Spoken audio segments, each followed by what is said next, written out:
بسم اللہ الرحمن الرحیم۔ تین قسم کے لوگ جن سے اللہ تعالیٰ کو سخت نفرت ہے۔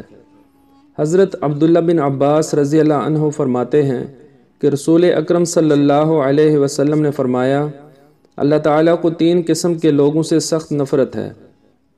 پہلا وہ شخص جسے اللہ نے اپنے گھر آنے کی سعادت بخشی، اسے چاہیے تو یہ تھا کہ اس پر اللہ کا شکر ادا کرتا اور وہاں رہ کر اطاعت و عبادت کرتا، مگر اس کے بجائے حرم میں بیٹھ کر دین کی خدمت و محنت تو کیا کرتا، دین کو سبوتاژ کرتا ہے، شرک و بدعات کرتا ہے اور وہ کام کرتا ہے جو دین اور شریعت کے سراسر خلاف ہے۔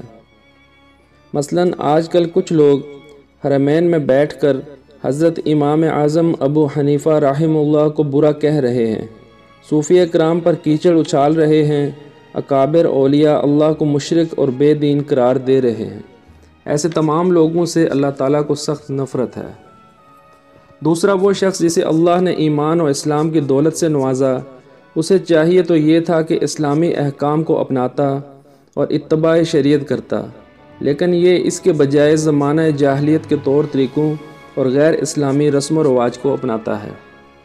تیسرا وہ شخص جو کسی مسلمان کا ناحق خون بہانے کا طلبگار ہو۔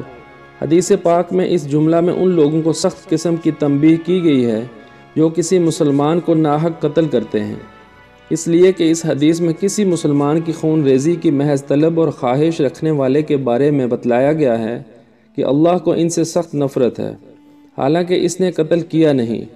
تو جو شخص قتل بھی کر دے تو اس کا کیا انجام ہوگا؟ اس سے اللہ کتنے سخت ناراض ہوں گے۔